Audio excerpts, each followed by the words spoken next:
এই যে বন্ধুরা শুনছো, নতুন নতুন রোমান্টিক ভালোবাসার গল্প পেতে ও শুনতে চাইলে আমাদের সাগর অফিসিয়াল চ্যানেলটি সাবস্ক্রাইব করে বেল বাটনটি অন করে দিও। লাইক কমেন্ট করতে মোটেও ভুলবেন না কিন্তু। ধন্যবাদ সবাইকে।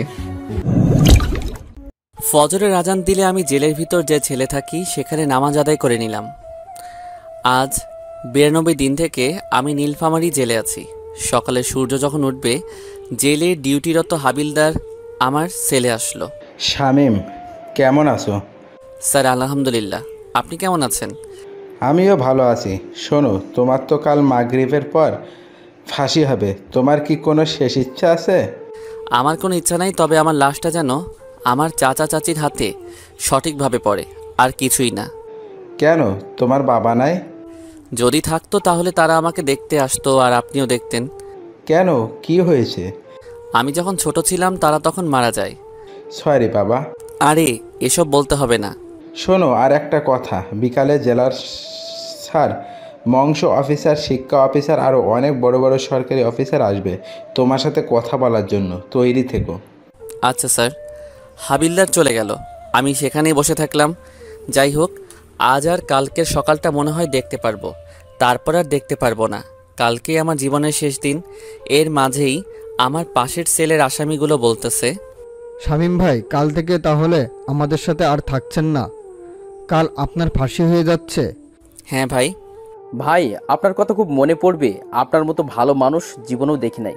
আপনাকে ছাড়া এই জেল কেমন করে থাকবো ভাই? আপনি যতদিন থেকে আছেন কাউকে কষ্ট কি জিনিস বুঝতে দেন নাই, সবাইকে হাসি খুশি রেখেছেন। বাবা শামীম, কিসের জন্য তোমার ফাঁসির রায় হয়েছে আমাদেরকে একটু বলবে? তোমার কালকে ফাঁসি হয়ে যাচ্ছে, কি এমন অপরাধ করছো যার কারণে তোমার ফাঁসির রায় হয়েছে? চাচা, বিকালে ডিসি স্যার আরও বড় বড় সরকারি স্যার আসবে। ওনারা চলে গেলে তারপর সব বলবো। আমি সেখানেই বসে বসে আল্লাহর নাম জপতে থাকলাম। জীবনে অনেক পাপ করেছি, জানি না উপরওয়ালা আমাকে ক্ষমা করবে কিনা। তবু তো আমার মালিকের কাছে ক্ষমা চাইতে কোনো সমস্যা নাই। সকালে 2টা রুটি আর পানি ভরা ডাল দিল খেতে। আজ 92 দিন থেকে এখানে সকালে এসব খাবার খাচ্ছি। এসব খেতে আমার মোটেও কোনো কষ্ট হচ্ছে না। কষ্ট তো বেঈমানের জন্য হচ্ছে, যারা আমার সাথে বেঈমানি করেছে, যাদের কারণে আজ আমি জেলে আছি, যাদের কারণে আজ আমি ফাঁসির আসামি। আমার যে দোষ নাই তা কিন্তু না, আমিও অনেক বড় অপরাধ করেছি, তাই তো ফাঁসি হচ্ছে আমার। বিকালের দিকে ডিসি, মৎস্য অফিসার, শিক্ষা অফিসার, জজ সাহেব আরও বড় বড় সরকারি লোক আমার কাছে আসলো।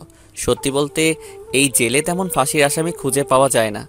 নীলফামারী জেলাতে যে অপরাধী নাই তা কিন্তু না, তবে আমি মনে হয় ফাঁসির আসামিদের মধ্যে এমন একজন যাকে দেখার জন্য আর কথা বলার জন্য এনারা এসেছে। আমার ইউনিয়ন বাদেও আশেপাশের আরও ইউনিয়ন খোঁজ করলে মনে হয় ফাঁসির আসামি পাওয়া যাবে না। যখন নাকি আমাকে ফাঁসির রায় দেয়, তখন আমার চাচা চাচির বাড়িতে নাকি অনেক দূর দূরান্ত থেকে মানুষ দেখতে আসছিল, কারণ আশেপাশে তো কোনো ফাঁসির আসামি ছিল না। শামীম, তুমি তো আদালতে সব দোষ তোমার কাঁধে নিয়েছো, কিন্তু যতদিন থেকে তুমি জেলে আসো একদিনও তোমাকে দেখে অপরাধী মনে হয় নাই। আমরা আজ এখানে এতজন এসেছি কি কারণে জানো? তোমার ফাঁসির রায় হলো কেন তা জানতে। জজ সাহেব অবশ্যই আমাদের বলেছে, তবুও তোমার মুখ থেকে শুনতে চাই। স্যার সব বলবো, তবে একটা অনুরোধ আছে। কি বলো? এখানে যত আসামি আছে তারা সবাই জানতে চায় কেন আমার ফাঁসি রায় হলো এবং কেন আমি অপরাধ মাথা পেতে নিলাম। হাবিলদার, সব কয়েদে কি ডাকো। তারপর হাবিলদার সব কয়েদিকে জেলের মাঝমাঠে নিয়ে আসলো। আমার সামনে সব সরকারি লোক আর চারদিকে সব কয়েদি। তাহলে শুনুন সবাই।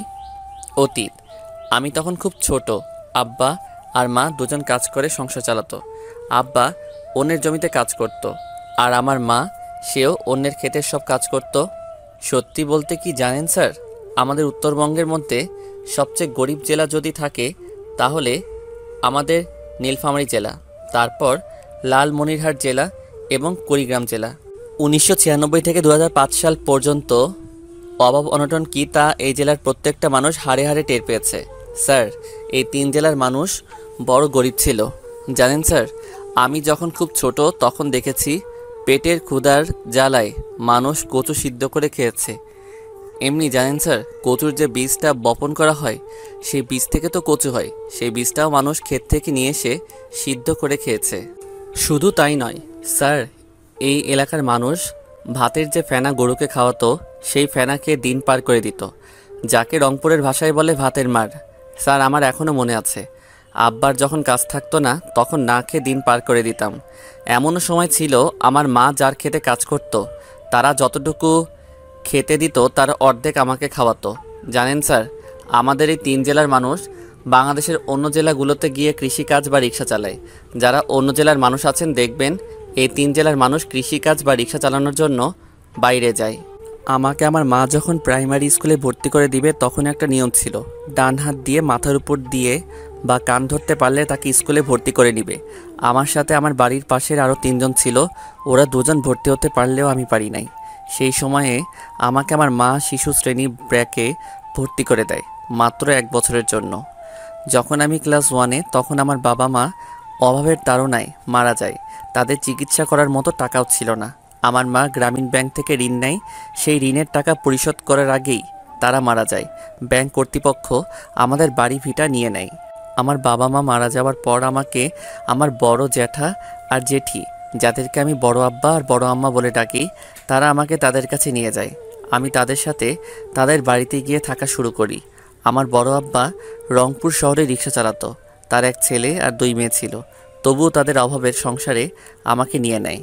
তারা আমার খাওয়া থাকা পড়াশোনা সব করায়। আমি যখন 3য় শ্রেণীতে পড়ি তখন একটা মেয়ে আমার সাথে বন্ধুত্ব করে, তার নাম সানজিদা। দুজনের বন্ধুত্ব থেকে কখন যে আমরা দুজন দুজনকে ভালোবেসে ফেলি তার দুজনের কেউ জানি না। সানজিদারা ছিল অনেক বড়লোক, এক কথায় গ্রামের বড়লোক যাকে বলে। আমাদের দুজনের সম্পর্কটা ছিল একেবারে পবিত্র, আর দুজন দুজনের প্রতি বিশ্বাস আর শ্রদ্ধার। আমাকে বড় আব্বা খাওয়ার জন্য টাকা দিলে সেই টাকা দিয়ে আমি সানজিদার জন্য কোনো না কোনো কিছু নিয়ে যেতাম। আমরা তখন ক্লাস 5-এ পড়ি। তো সানজিদা আমাকে বলতেছে, এই শামিম, শোনো না, আজকে আর কোনো ক্লাস করতে যাব না। সামনে একটা মেলা বসেছে, সেখানে যাব। নাগরদোলা আছে, কত রঙের বেলুন, জিলাপি, আরো কত কি বের হইছে। তুই কি যেতে চাস? আমার খুব ইচ্ছা, কিন্তু আব্বু যেতে দিতে চায়নি বলেই তোকে বললাম। তাহলে চল যাওয়া যাক। আমি সানজিদাকে নিয়ে মেলায় চলে গেলাম। সত্যি তো অনেক কিছুই আছে এখানে, আর কত মানুষ এসেছে। নাগরদোলার দিকে সানজিদা তাকিয়ে আছে। কিরে, তুই নাগরদোলায় উঠতে চাস? হ্যাঁ, কিন্তু আমার কাছে তো কোনো টাকা নাই। আমার কাছে 5 দিনের জমানো 10 টাকা আছে। এখানে নাগরদোলায় উঠতে তো 2 টাকা লাগবে। যাও তাহলে, তুমিও উঠো, আমি টাকা দিতেছি। সানজিদা গিয়ে নাগরদোলাতে উঠলো, আর আমি নাগরদোলার মালিককে টাকা দিলাম। এভাবে সে 2বার নাগরদোলাতে উঠলো। সেখানে সানজিদা আমাকে চুরির দোকানে নিয়ে গেল, তাকে 5 টাকার চুরি কিনে দিলাম। তারপরে 1 টাকা দিয়ে তাকে একটা বেলুন কিনে দিলাম। ওই, আমার না খুব ক্ষুধা লেগেছে, আমি কোনো কিছু খাবো। আমার কাছে যে আর কোনো টাকা নাই। আমি এখান থেকে কোনো খাওয়া পর্যন্ত যেতে পারবো না। কি করি এখন, আমার কাছে তো কোনো টাকা নাই। তাই জিলাপির দোকানে গিয়ে দোকানের মালিককে বললাম তার কোনো কাজের লোক লাগবে কিনা। দোকানদার বলল লাগবে। তখন তাকে বলল আমাকে কিছু জিলাপি আর সিঙ্গারা দিতে, তাহলে তার সব কাজ করে দিব। তখন দোকানদার জিলাপি আর সিঙ্গারা আমাকে দিল। আমি সানজিদাকে সেই দোকানে বসিয়ে সেগুলো খেতে দিলাম, আর আমি কাজে লেগে পড়লাম। সানজিদার খাওয়া শেষ হলে মালিককে বলে সানজিদাকে এগিয়ে দিলাম কিছু দূর। সেখান থেকে আবারও দোকানে চলে আসলাম। এসে আবারও কাজে লেগে গেলাম। যতক্ষণ মেলা ছিল ততক্ষণ পর্যন্ত কাজ করেছি। কাজ শেষ হলে আমাকে 10 টাকা আর কিছু বেঁচে যাওয়া জিলাপি দিল মালিকটা। প্রায় রাত হয়েছে, তখন বাড়িতে গেলাম। গিয়ে দেখি বড় আব্বা আর বড় আম্মা আমার জন্য অপেক্ষা করতেছে। সব জায়গাতেই খোঁজ করলাম, তোকে পেলাম না। এলাকার ছেলেগুলোকেও জিজ্ঞাসা করলাম, কেউ কোনো কিছুই বলতে পারলো না। কোথায় ছিলি সারাদিন? ওই যে ওই পাড়ার বড় মাঠে মেলা বসেছে, সেখানে গিয়েছিলাম একটু। তোর হাতে এসব কি? বড় আম্মা জিলাপি। জিলাপি কেনার টাকা কোথায় পেলি তুই? তোর কাছে তো কোনো টাকাও নাই, তাহলে এসব কেমন করে পেলি? ওইখানে একটা জিলাপির দোকান ছিল, সেখানে নাকি কাজ করার কেউ ছিল না, তাই কাজ করে দিলাম। তার বিনিময়ে এই 10 টাকা আর এই জিলাপিগুলো দিছে। তোকে আমি কাজ করতে বলেছি নাকি? তোকে খাওয়াই না, টাকা দেই না, কাপড় দেই না? দেও তো। কিন্তু লোকটার কষ্ট সহ্য করতে না পেরে তো তার কাজ করে দিয়েছি। বাবা, আমার নিজের ছেলে মেয়ে তো পড়াশোনা করতেছে, তুই অন্তত পড়াশোনা কর। তোর বাপ মায়ের মতো কি মূর্খ থাকবি? তুইও সারা জীবন আমাদের মতো গরিব থাকবি? জীবনে বড় হতে হবে না? আর এমন করব না বড় আম্মা। যা টিউবওয়েলে গিয়ে গোসল করে আয়, একসাথে খাবো সবাই। আমি গিয়ে গোসল করে এসে সবার সাথে খেতে বসলাম। খাওয়া শেষ করে একটু পড়তে বসলাম। পড়া শেষ করে ঘুমিয়ে গেলাম। পরের দিন স্কুলে গিয়ে দেখি সানজিদা স্কুলে আসে নাই। তার একটা বান্ধবীকে দিয়ে চিঠি পাঠিয়েছে সে আসবে না জানিয়ে। স্যার ক্লাস করাতে আসলে প্রথমে আমাকে এলোপাতাড়ি মারতে থাকলো। মারা শেষ করে বলতেছে, তুই সঞ্জিদাকে নিয়ে কেন মেলায় গিয়েছিলি? স্যার এমন ভুল আর করব না। জানিস কালকে সঞ্জিদার বাপ স্কুলে এসে সঞ্জিদাকে না পেয়ে আমাদেরকে কত কথা শুনিয়ে গেছে। তোকে কালকে পেলে তো মেরেই ফেলতো। আমি তো কোনো কিছু করি নাই স্যার। তুই কেন করিস না বলতেছি? সঞ্জিদার কাছ থেকে নাকি 100 টাকার নোট নিয়েছিস। আমি কোনো টাকা নেই নাই স্যার। আর আপনাকে কে বলেছে এসব কথা? সঞ্জিদা নিজেই বলেছে তুই নাকি জোর করে সঞ্জিদাকে মেলাতে নিয়ে গিয়ে নাগরদোলায় চুড়ি আর জিলেপি কিনে দেওয়ার নাম করে তার কাছ থেকে 100 টাকা নিয়েছিস। আমি আর কোনো কিছু বললাম না। আমার চুপ থাকা দেখে স্যার আমাকে আরও কয়েক ঘা বেত মারল। তারপর পুরা ক্লাস আমাকে কান ধরে এক পায়ের উপর দাঁড় করে রেখেছে। আমার তখন অনেক কষ্ট হচ্ছিল, তবে এটা ভেবে শান্তি পাচ্ছি যে সানজিদা কোনো মার খায়নি। স্যারের ক্লাস শেষ হলে ম্যাডাম আসলো। তিনিও আমাকে অনেকগুলো কথা শোনালো। যাওয়ার সময় তো তিনি আমাকে চোর বলে গেল। তো এভাবে আমাদের দিন যেতে থাকে।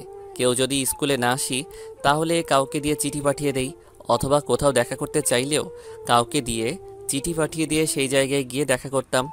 আমরা যখন 5-এর ফাইনাল পরীক্ষা দিব সেই সময় সানজিদা আমাকে বলে তাকে নাকি একটা নতুন জামা কিনে দেওয়া লাগবে। দেখেন আমি তখনও ছোট, কোনো কাজ কাম জানি না। এদিকে সানজিদাও চেয়েছে তাকে নতুন একটা জামা দেওয়া লাগবে পরীক্ষা উপলক্ষে। তাই বড় আব্বাকে বললাম আমি তো পরীক্ষা দিব, আমার কিছু টাকা লাগবে, নতুন কাপড় কিনবো। বড় আব্বাও আমাকে টাকা দিয়ে দিল। বড় আব্বার কাছ থেকে টাকা নিয়ে পরের দিন আমি সানজিদাকে নিয়ে কাপড়ের দোকানে গেলাম। সানজিদা ওর পছন্দ মতো একটা জামা নিল আর আমার কোনো কিছু নেওয়া হলো না। সেখান থেকে সানজিদাকে তার বাড়িতে পৌঁছে দিলাম। আমি বাড়ির আসার পর বড় আব্বা বলতেছে, কিরে শার্ট কই? আমি না টাকা হারিয়ে ফেলেছি, মিথ্যা বলে কাঁদতে লাগলাম। তার জন্য কান্না করা লাগবে নাকি? দরকার হলে আমি তোকে আবার নিয়ে দিব শার্ট। আমার আর কোনো কিছু লাগবে না বড় আব্বা। এইসব পুরাতন কাপড় পরে পরীক্ষা দিবি? ঈদে তো কিনে দিলে, পুরাতন হলো কেমন করে? আচ্ছা ঠিক আছে। তারপর শুরু হলো পরীক্ষা। সানজিদার সাথে প্রতিদিন তার বাবা মা ভাই বোন আসে, আর আমি একাই যাই একাই আসি। ভাগ্যক্রমে সানজিদার সিট আমার সিট একসাথে। প্রথম বাংলা পরীক্ষা ভালো করে দিলেও পরে ইংরেজি আর গণিত পরীক্ষার খাতায় সানজিদা কিছুই লিখতে পারে না। সানজিদা খাতা নিয়ে কান্না করতেছে, তাই আমি নিজে খেলা বাদ দিয়ে সানজিদার খাতায় লিখে দেই আর আমি পরে লিখি। এইভাবে প্রত্যেকটা পরীক্ষা আমরা এভাবে দেই। রেজাল্ট বের হলে সানজিদা ট্যালেন্ট পুলে বৃত্তি পায় আর আমি শুধু পাশ করি। সানজিদা বৃত্তি পাওয়াতে ওর বাবা পুরা গ্রামের মানুষকে মিষ্টিমুখ করায়। আমরা দুজন একসাথে এক উচ্চ মাধ্যমিক স্কুলে ভর্তি হই। দিন যত যেতে লাগে সানজিদা আর আমার ভালোবাসা দিন আরও বেশি হতে থাকে। এখন শুধু সানজিদা আমার কাছ থেকে কোনো কিছু নিলে সানজিদাও তার পরিবর্তে আমাকে কিছু না কিছু দেয়। হঠাৎ অষ্টম শ্রেণীতে সানজিদা আমাকে বলে তাকে নাকি একটা বোরকা লাগবে, সামনে তার জন্মদিন। তাই অষ্টম শ্রেণীতে থাকা অবস্থায় আমি টিউশন করা শুরু করি।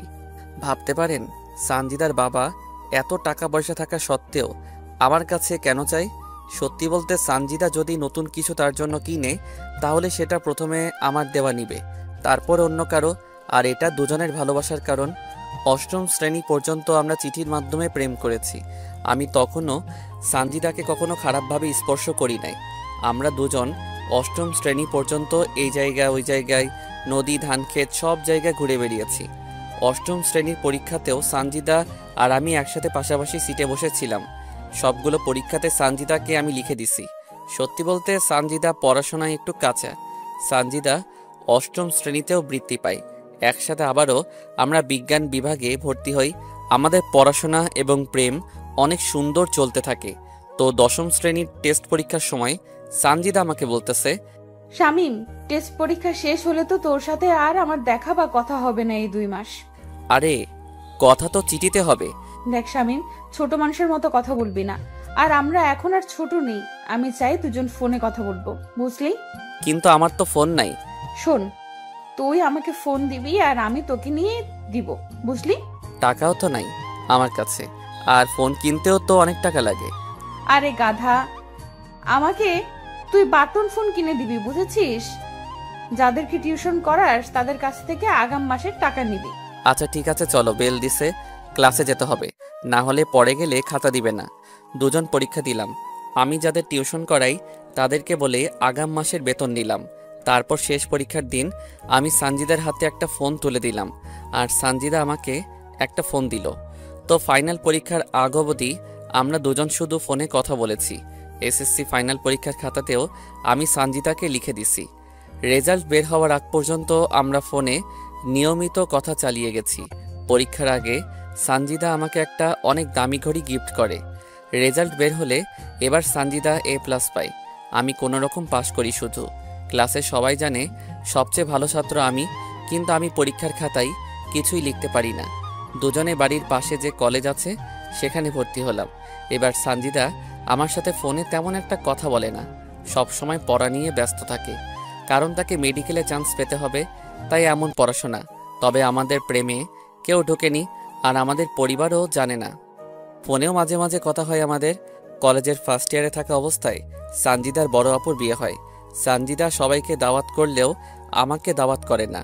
এতে অবশ্য আমি মোটেও মন খারাপ করিনি। বিয়ে হয়ে যাওয়ার পর সানজিদা আবারও কলেজে আসা শুরু করে দেয়। সব বন্ধুবান্ধবী বলা শুরু করে বিয়ে বাড়িতে নাকি সানজিদা তার বোনের দেবরের সাথে উড়াধুরা নৃত্য করেছে। এই, তোর সাথে কথা আছে। বল, কি বলবি? তুই আর আমি কি এখনো সেই ছোট আছি? না, কিন্তু কেন? এখন থেকে তুই আমাকে আর আমি তোকে তুমি করে বলবো। ঠিক আছে, তো সেদিনের পর থেকে দুজন দুজনকে তুমি বলি। সানজিদার সাথে আমার ভালোবাসার সম্পর্ক হওয়ার পর থেকে তার কাছ থেকে বাবা মায়ের ভালোবাসা পেয়েছি, তাই তো আমার আব্বার আর মায়ের কথা তেমন মনে পড়ে না। শামিম, আমাকে একটা স্মার্টফোন কিনে দাও না। কত টাকা দাম? এই তো 8,000 টাকা দাম। এত টাকা? এইরকম করে আসছো কেন, কি হলো? এত টাকা তো আমার কাছে নাই। কত আছে? 5,000 টাকা। শোনো, তোমাকে একটা কথা বলি, বিয়ের পর তো তুমি আর আমি তোমার বড় আব্বার বাড়িতে থাকবো না, তাই এখন থেকে টাকা জোগাড় করা শুরু করো, জমি কিনো, তারপর বাড়ি করো, আর নিজের পায়ে দাঁড়াও। সেটা না হয় বুঝলাম, কিন্তু করব কি আমি? শোনো, এখান থেকে টিউশনি করার পাশাপাশি অটো চালাবে, আর যা টাকা জোগাড় করবে আমাকে দিবে, আর আমি সেই টাকা জমিয়ে রাখবো। যখন বেশি টাকা হবে তখন তোমাকে একটা জমি কিনে দিব, তারপর যখন ঘর তোলার টাকা হবে তখন তোমাকে ঘর তুলেও দেব, তারপর আমার বাবার কাছে বিয়ের প্রস্তাব নিয়ে যাবে। এত বুদ্ধি কই পাও তুমি?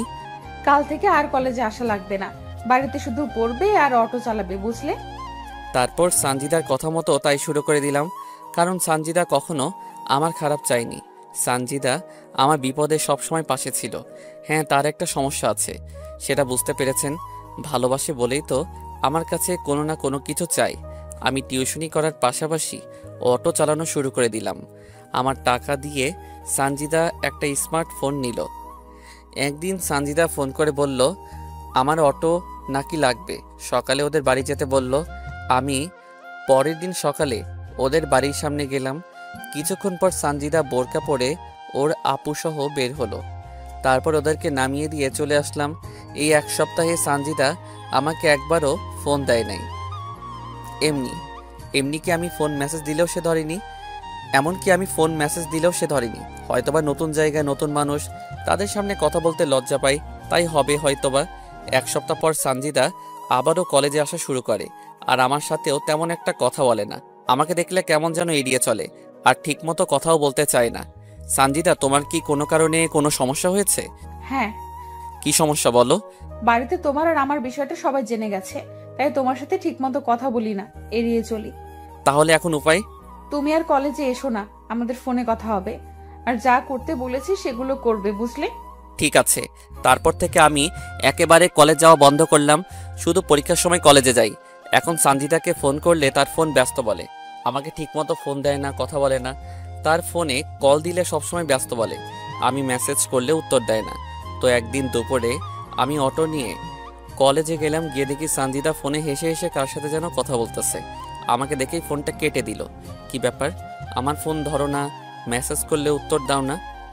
আসলে বাড়িতে আমাকে ফোন চালাতে দেয় না। কই, আমি ফোন দিলে তো ব্যস্ত বলে। তোমার নাম্বার তো আমি ব্লক লিস্টে রেখে দিয়েছি, যাতে কেউ জানতে না পারে। আর তুমি এখন এখান থেকে যাও, রাতে তোমাকে ফোন দিব, কেউ আমাদের একসাথে দেখলে সমস্যা হবে।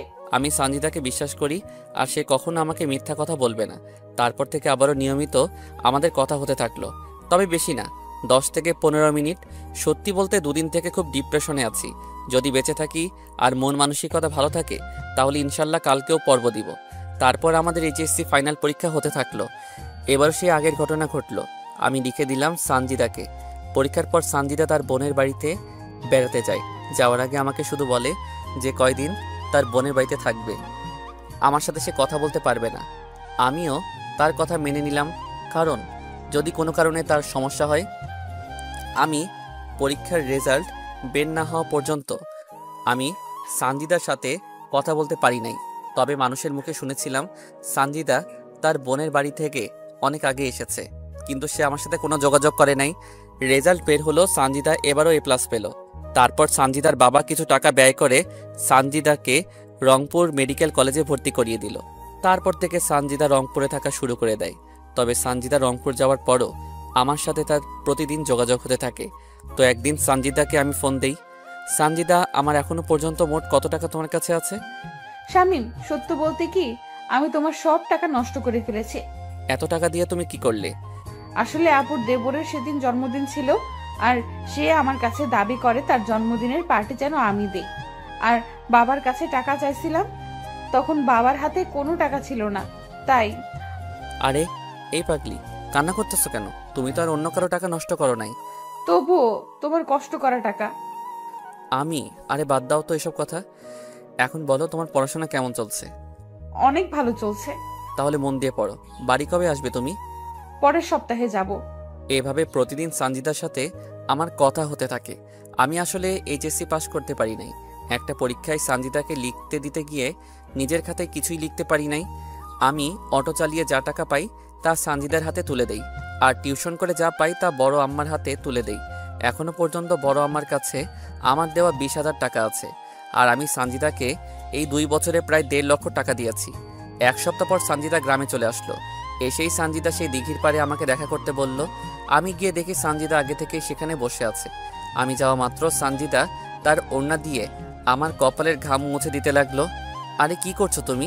তোমার ওড়না তো আমার ঘামে নষ্ট হবে। হলে হোক, তোমার চেয়ে আমার ওড়না দামি না। আগের চেয়ে অনেক সুন্দর হয়ে গেছো। ইস, এভাবে কেউ বলে? আমার বুঝি লজ্জা করে না? ঠিক বিয়ের পর এমন করে লজ্জা মাখা মুখ নিয়ে থাকবে সব সময়? কেন কেন? তোমাকে না এই লজ্জা পাওয়া ভাবখানা অনেক সুন্দর দেখায়। বিয়ের পরও কি এরকম ভালোবাসবে তুমি? সেটা না হয় বিয়ের পর বলিও আমাকে। জানো শামীম, এখন না প্রতি মুহূর্ত তোমাকে অনেক মিস করি আমি। তোমাকে ছাড়া ওই শহরে আমাকে একা থাকতে মোটেও ভালো লাগে না। আরে পাগলি, তোমাকে বড় ডাক্তার হতে হবে যে। জানো শামীম, মাঝে মাঝে ইচ্ছা হয় তোমার বুকে মাথা রেখে ঘুমাই। আল্লাহ যদি চায় একদিন সেই ইচ্ছা তিনি পূরণ করে দিবেন। বিয়ের পর তোমাকে আর কোনো কষ্ট করতে হবে না। এমনিতেই সেই ছোট থেকে অভাব অনটনের মাঝে বড় হয়েছো, কত কষ্ট করে পড়াশোনা করেছো। বিয়ের পর আমি ডাক্তারি করব, আর তুমি আমাদের সন্তানগুলোকে সামলাবে। এতে লজ্জা পাওয়ার কি আছে? তুমি কি জানো না, মেয়েদের একটু বেশি লজ্জা, আর লজ্জা নারীর ভূষণ, বুঝলে পাখি? জি বুঝেছি। টাকার কথা সেদিন কেন বলেছিলে? একজন রাস্তার সাইডে জমি বিক্রি করতে চাইছে তাই বলেছিলাম। ইস, আমার কারণে তোমার জমি কিনা হলো না। আরে ধুর, বাদ তো, টাকা গেছে তাতে কি, আবারও আসবে ইনশাল্লাহ। সত্যিই তুমি অনেক ভালো। এই ভালোটা তোমার ভালোবাসা পাওয়ার জন্য। সেখানে দুজন আরো অনেক কথা বলেছি। তারপর বিকালে বাড়িতে চলে গেছি। সানজিদা যে কয়দিন গ্রামে ছিল প্রতিদিন আমার সাথে দেখা করতো, কথা বলতো। তার বাড়ি থেকে আমার জন্য খাবার নিয়ে আসতো। সানজিদা আবারও শহরে চলে গেল। তবে একটা জিনিস মানতে হবে, সানজিদা আমাকে অনেক ভালোবাসে। সানজিদা রংপুর চলে যাওয়ার পরও আমি অটো চালাতে লাগলাম। এর মধ্যে আমার বড় আব্বার বড় মেয়ের বিয়ে হয়ে যায়। আমি সে সময় নানা রকমভাবে ব্যস্ত থাকি, তাই সানজিদার সাথে আমার কোনো কথা হয় না। সানজিদা দেখতে দেখতে প্রথম বর্ষে ভালো রেজাল্ট করে দ্বিতীয় বর্ষে ওঠে। এর মাঝে সানজিদা অনেকটা বদলে যায়। এখন আমার সাথে সানজিদা তেমন কথা বলে না। আমি ফোন দিলে বলে সে নাকি তার পড়াশোনা নিয়ে ব্যস্ত। সানজিদা মাঝে মাঝে ফোন দিয়ে বলে আমার যে টাকা তার কাছে জমানো আছে সে টাকাগুলো সে নাকি তার টিউশনে ব্যয় করতেছে। আমিও আর তাকে কোনো কিছু বলি না, কারণ যেহেতু সে মেডিকেলে পড়তেছে আবার আমি রোজগার করতেছি, সেহেতু কোনো সমস্যা হবে না। তো একদিন আমি এক দোকানদারের মাল নিয়ে আসার জন্য অটো নিয়ে রংপুরে যাই। হঠাৎ লক্ষ্য করি সানজিদার মতো একটা মেয়ে বোরকা পরে একটা ছেলের সাথে দাঁড়িয়ে আছে। ছেলেটা আমার অটো দাঁড় করালো, তারপর দুজনেই আমার অটোতে উঠে বসলো। আমি বারবার লুকিং গ্লাসে মেয়েটাকে দেখতে থাকলাম। মেয়েটা দেখতে সানজিদার মতো, কিন্তু মুখ ঢেকে রাখার কারণে বুঝতে পারতেছি না। কিন্তু আমি তো জানি এই সময় সানজিদা তার ক্লাসে আছে। না না, এটা সানজিদা হতে পারে না। আমার সানজিদা আমাকে ছাড়া অন্য কারোর সাথে থাকতে পারে না। আমি ওদেরকে একটা আবাসিক হোটেলে নামিয়ে দিয়ে মাল নিতে গেলাম। তবে এই বিষয়টা মাথা থেকে ঝেড়ে ফেলতে পারতেছি না। কিন্তু মেয়েটার চোখ বলতেছিল মেয়েটা ভয় আছে। না না, ওটা কখনো সানজিদা হতে পারে না। আচ্ছা, আমি এখন সানজিদাকে ফোন দেই। যাওয়ার সময় না হয় দেখা করব, তাহলে মনটা হালকা হবে। মাল কিনে আমি যখন বাড়ির দিকে রওনা হব তখন সানজিদাকে ফোন দিলাম, কিন্তু সানজিদা আমার ফোনটা রিসিভ করলো না। তাই আরও কয়েকবার দিলাম, তবু সানজিদা ফোন রিসিভ করলো না। মনটা খারাপ হয়ে গেল। আমি মেডিকেল মোড় পার হয়ে যখন সিও বাজার ঢুকেছি সেই সময় সানজিদা আমার ফোনে কল দিল। কোথায় আছো তুমি? আমি ক্লাসে ছিলাম এতক্ষণ, তাই তোমার ফোন রিসিভ করতে পারি নাই। তোমার সাথে দেখা করার খুব ইচ্ছা ছিল, তাই ফোন দিয়েছিলাম। আমি বাড়ি যাব পরের মাসে, বুঝলে? আসলে আজ রংপুর এসেছিলাম মাল নিতে, তাই ভেবেছিলাম তোমার সাথে দেখা করি, কিন্তু হলো না। আচ্ছা, রাখি। কিন্তু সানজিদা ফোন কাটলো না। আমি ফোন কানে দিয়ে আসি, এর মধ্যে একটা ছেলের গলার আওয়াজ ভেসে আসলো। তো ছেলেটা বলতেছে, কি হলো বেবি, এতক্ষণ বাথরুমে কি করো? এই তো বাবু, আর একটু আসতেছি। তোমাকে তো আদর করতেই পারলাম না। আমি তো তোমার সাথে আজ রাত দিন থাকবো, দেখবো কত আদর করতে পারো তুমি।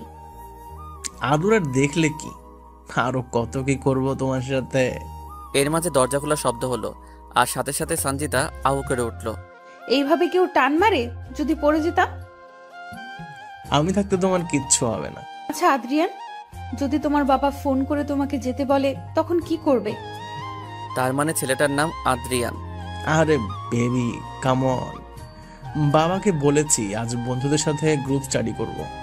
তারপর কিস করার শব্দ হতে থাকলো। কিস করা হলে ধপাস করে একটা শব্দ হলো। তোমার প্যান্টটা এখন খুলো। তুমিও তোমার খোলো। তারপর তারা তাদের অবৈধ কাজে ব্যস্ত হয়ে পড়ে গেল। আমি সেখানে অটো না নিয়ন্ত্রণ হারিয়ে ফেলে রাস্তার ধারে গাছে লাগিয়ে দিলাম, আর আমি মাথা হাতে পায়ে প্রচণ্ড আঘাত পেলাম। আমি ছিটকে দূরে পড়ে গেলাম। তারপর আমার কোনো কিছু মনে নাই। যখন আমার জ্ঞান ফিরে নিজেকে তখন হাসপাতালের বেডে আবিষ্কার করি। আমার জ্ঞান ফেরার পর দেখি বড় আব্বা, বড় আম্মা, ভাই বোন সবাই এসেছে। তারপর ডাক্তার এসে আমার পালস চেক করলো। তারপর ডাক্তার বলল আরও 2 দিন পর আমাকে নিয়ে যেতে পারবে। বাবা, তোর কি করে এমন ঘটনা ঘটলো? সাথে সাথে আমার সানজিদার কথা মনে পড়ে গেল।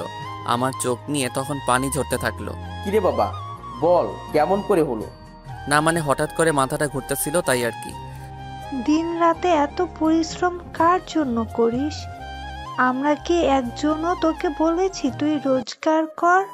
তবুও ভবিষ্যতের জন্য তো কিছু করতে হবে নাকি? ভবিষ্যতে দেখা যাবে। তুই কেন এত কাজ নিয়ে পড়ে থাকিস? তুই এত টাকা কার জন্য কামাই করিস? সারাদিন অটো চালাস, রাতে মানুষের বাচ্চাকে পড়াস, অনেক রাত পর্যন্ত জেগে থাকিস। কেন এত কষ্ট করিস তুই? থাক, ও এখন অসুস্থ, ওকে এখন এসব বলার দরকার নেই। আগে সুস্থ হোক, তারপর সব আলোচনা করা যাবে। তারপর তারা চলে গেল। আমি সেখানে আরও 2 দিন ছিলাম। এই 2 দিনে একবারও আমার কোনো খবর নেয়নি সানজিদা। আমি তো তাকে নিজের চেয়ে বেশি ভালোবাসতাম, নিজের থেকে তাকে বেশি বিশ্বাস করতাম। সানজিদা যা বলেছে আমি তো তাই করেছি। তার জন্য তো আজ আমি এমন কষ্ট করতেছি। তাকে নিয়ে তো ঘর বাঁধার স্বপ্ন দেখেছিলাম।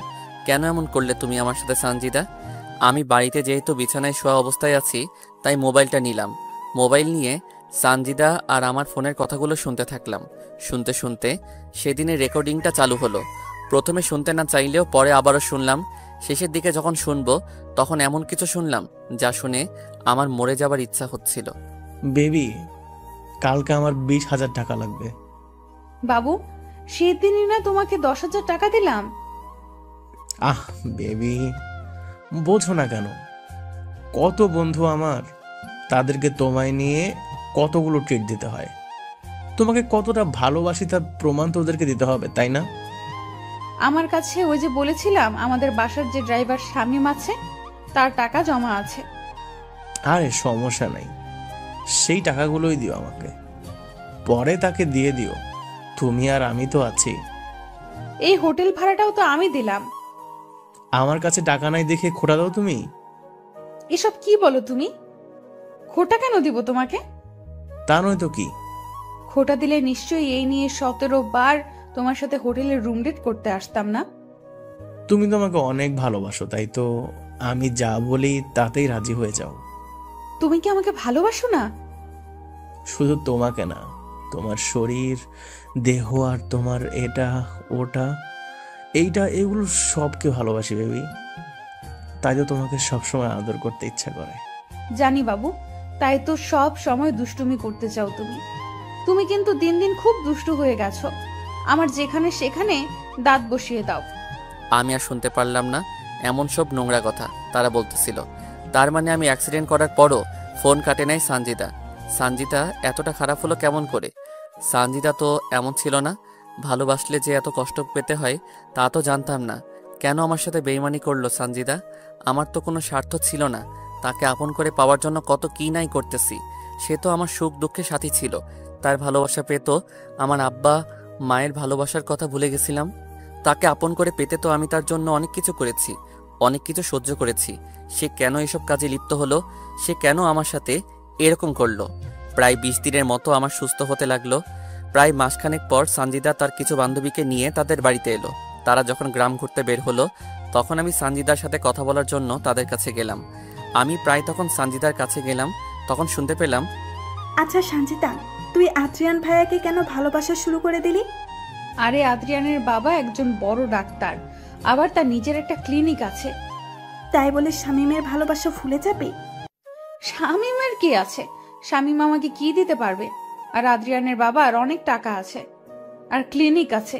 আর আমার আদ্রিয়ানকে চাই, তাহলে সারা জীবন পায়ের উপর পা তুলে খেতে পারবো, আর ডাক্তারও হব। আমার জানা মতে আদ্রিয়ান ভাইয়া তোকে ভালোবাসে না, আর আদ্রিয়ান ছেলে হিসাবেও ভালো না। আদ্রিয়ানকে তোদের চেয়ে আমি ভালো করে চিনি। আর আদ্রিয়ানকে দেখেছিস? সে কত হ্যান্ডসাম, কত স্মার্ট। আর শামীমের কি আছে? না চেহারা আছে, না আছে বাড়ি, না আছে গাড়ি, না আছে টাকা। শামীমের কোনো না থাকলেও তার টাকা দিয়ে চলতেছিস তুই। আর আদ্রিয়ান, একদিন দেখবি আদ্রিয়ান তোকে ছুঁড়ে ফেলে দেবে, তোর সব শেষ করে দিবে, রাস্তায় নেমে দেবে। একটা কথা বলতো, এই পর্যন্ত কি আদ্রিয়ান তোর জন্য কোনো টাকা ব্যয় করেছে? না। তোর যেদিন টাকা শেষ হবে তোকেও ছেড়ে দে, আর একজনকে সে ধরবে। চুপ কর তো, বেশি বলিস তুই। শোন, আমাকে আর এসব বলবি না। তাহলে শামীম? শামীমকে চিনি না, আর তাকে ভালোবাসা যায় না, কাজের ছেলে বানানো যায়। আমি সানজিদার এমন কথা শুনে তার কাছে আর গেলাম না। সেখান থেকে বাড়ি চলে আসলাম। কিন্তু সানজিদার কথা ভুলতে পারলাম না। তাকে তো অনেক ভালোবাসি, তাকে তো অনেক বিশ্বাস করতাম। আমাকে যদি ভালো নাই বা বাসতে, তাহলে তো আমাকে আগে বলতে পারতো, সানজিদা আজ টাকা গাড়ি বাড়ি নাই দেখে আমাকে নিয়ে তুমি খেললে। আজ আমাকে তোমার বাড়ির কাজের লোক বলতে পারলে। আজ আমাকে ছেড়ে আর একজনের বুকে মাথা রেখে রাত কাটাও। আমি তোমাকে তো কোনোদিনও তোমার অনুমতি ছাড়া তোমার হাতটাও ধরি নাই। আর তুমি কিনা আজ অন্যের কাছে নিজেকে বিলিয়ে দিলে। আজ আমার সমস্ত কষ্টের টাকা তুমি আনন্দ ফুর্তি করে শেষ করে দিলে। একবারও কি আমার কথা মনে পড়ে নাই? একবারও কি আমার কষ্টটা তোমার চোখে ভেসে উঠল না? কি করে পারলে আমার জীবন নিয়ে খেলা করতে? কি করে পারলে আমার পবিত্র ভালোবাসা এভাবে শেষ করে দিতে? আমি আবারও অটো চালানো শুরু করে দিলাম। এখন আর আমি সানজিদাকে ফোন করি না, তার কাছে টাকা জমা রাখি না। আমার পরিশ্রমের টাকা আমার বড় আমার হাতে দেই। তিনি এখন আমার টাকা জমিয়ে রাখতেছে। সানজিদাকে ভুলে থাকার জন্য সব সময় ব্যস্ত থাকি, কিন্তু তাকে ভুলতে পারি না। কেন জানি মনটা বারবার তাকে দেখতে চাই, ভালোবাসা পেতে চাই। আমার যে তাকে ছাড়া চলতেছে না, আমার যে সানজিদাকে লাগবেই। শত চেষ্টার পরও সানজিদাকে ভুলতে পারলাম না। প্রতিনিয়ত সানজিদার কথা মনে পড়ে। সত্যি বলতে সেই স্কুল জীবন থেকে কলেজ জীবন পর্যন্ত তার সাথে ছিলাম, তার কাছ থেকে ভালোবাসা শিখেছি। এই সানজিদার সাথে সব জায়গাতে ঘুরে বেরিয়েছি। সানজিদা যখন তার ওড়না দিয়ে আমার শরীরের ঘাম মুছে দিত, তখন পৃথিবীর সৃষ্ট সুখী মনে হয়েছিল নিজেকে। যখন নিজ হাতে খাইয়ে দিত, মনে হতো যেন আমাকে অমৃত খাইয়ে দিতেছে। আমার বিপদে সবসময় তো পাশে ছিল, আমার কষ্ট তো সহ্য করতে পারতো না। না, আমার সানজিদা আমার সাথে কোনো অন্যায় করতে পারে না। আর যদি সে সত্যি সত্যি অন্যায় কাজ করেও থাকে, তবুও সব ভুলে গিয়ে তার সাথে নতুন করে সব শুরু করব। আমাকে এই দুনিয়াতে তো সানজিদা অনেক ভালোবাসে। আমার মন বলতেছে সানজিদা ঠিক আমার কাছে ফিরে আসবে। মানুষ তো জীবনে অনেক অন্যায় করে, অনেক ভুল করে, না হয় সানজিদাও করেছে। এইভাবে অনেক দিন চলে যায়। যা গণনার বাইরে। তবুও সানজিদা বাড়িতে আর আসে না, আর আমি সানজিদাকে ফোন দিলেও সানজিদা ফোন ধরে না। আমি তবুও আশা ছেড়ে দেই না, আমার শুধু তাকে লাগবে। সানজিদার সাথে আমার আর কোনো দেখা কথা বলা হয় না প্রায় 6 মাস। আমি তার আশাতে প্রতিনিয়ত থাকি। মন বলে সে আসবে, পরক্ষণে মন আবার বলে সে তো এখন অন্য কারো, তাহলে আমার কাছে আসবে কেন? মনে ভাবনা ছিল প্রেম মহান, কিন্তু সানজিদা শিখিয়ে দিল টাকা প্রধান। হয়তো আজ আমার কোনো কিছু নাই, আমি এতিম, তাই হয়তো সে আমার থেকে চলে গিয়ে অন্য কারো হাত ধরেছে। মনে ভাবনা ছিল একই বৃন্তে হব 2টি ফুল, কিন্তু সে আজ অন্য কারো। শত চেষ্টা করেও সানজিদাকে আমি ভুলতে পারি নাই। প্রতিদিন তার চিন্তা, তার কথা মাথায় ঘুরপাক খায়। চাইলেও কি তাকে ভুলে থাকা যায়? তাকে তো আমি অনেক বেশি ভালোবাসি। হয়তো সে অন্য কারো বুকে তার ভালোবাসা খুঁজে। তো প্রায় 8 মাস যাওয়ার পর হঠাৎ একদিন সানজিদা আমাকে ফোন দিল। আমি তো ফোনে সানজিদার নাম দেখে অবাক। আমি ভাবতে পারিনি সানজিদা আমাকে ফোন দিবে। আমি তড়িঘড়ি করে ফোন রিসিভ করলাম। ফোন রিসিভ করা মাত্র সানজিদা কান্না করতেছে। কেমন আছো তুমি? এইভাবে কান্না করতেছো কেন? আমার সব শেষ হয়ে গেছে শামীম। আজ আমি বড্ড একা হয়ে গেছি।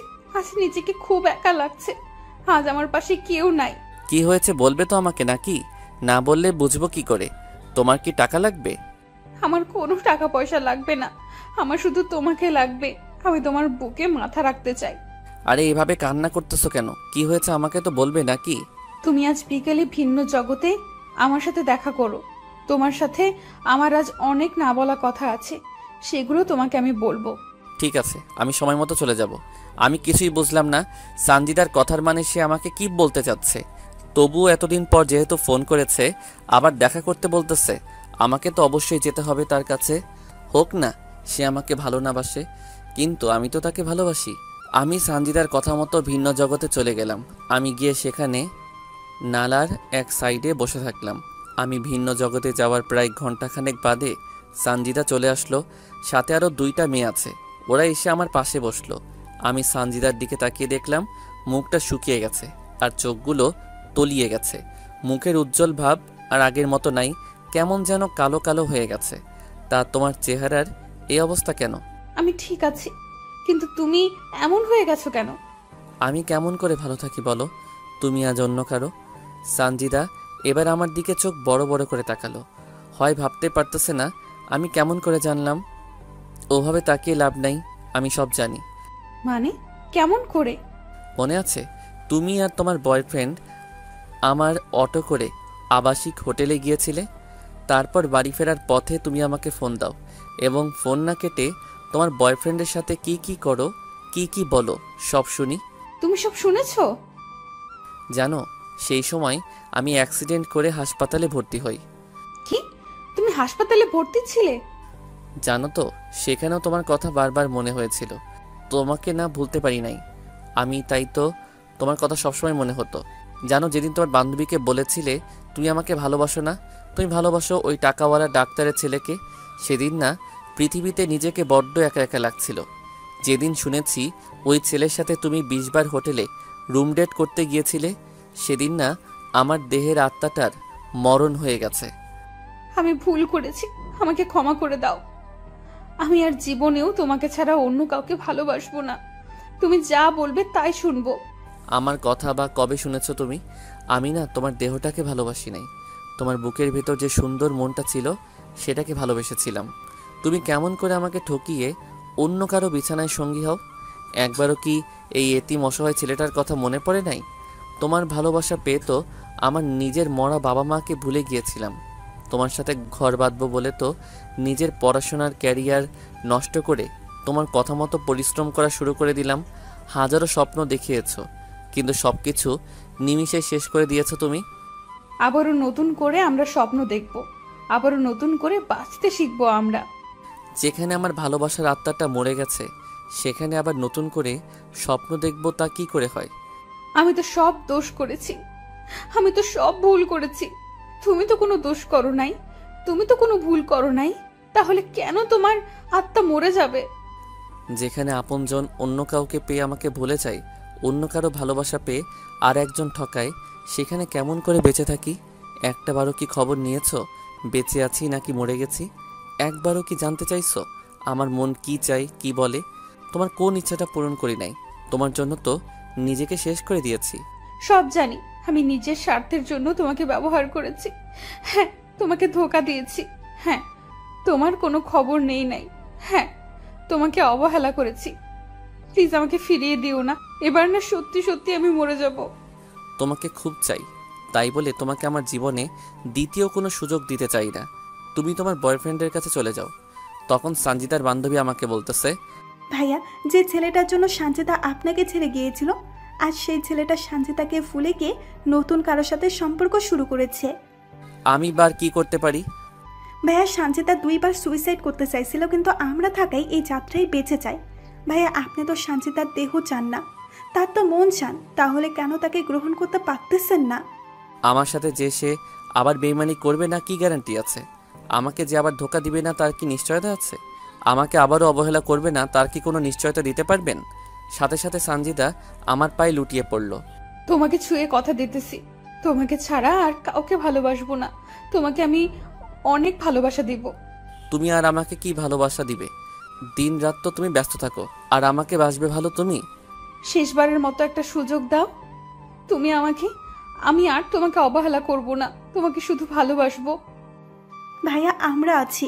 সঞ্জিতা যা বলতেছে সব সত্য বলতেছে।